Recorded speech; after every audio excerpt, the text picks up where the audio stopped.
weekend, the Northeast Louisiana Bar Foundation is hosting a 5K walk and run. That's right. Destiny Beasley joins us right now. Destiny, when is the race and how can you sign up?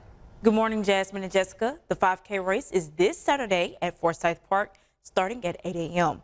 On the organization's website, it costs $35 to enter the race. Registration ends this Friday, May 3rd, and the race will start in Forsyth Park and run through the north side of Monroe. There will be first, second, and third place winners selected in each age category. The organization provides legal assistance and guidance to people in the Northeast region regarding civil matters. They host a free Ask a Lawyer clinic every third Tuesday of the month. And you can head to KNOE.com to learn more on how to sign up for the race. Back to you, Jasmine and Jessica.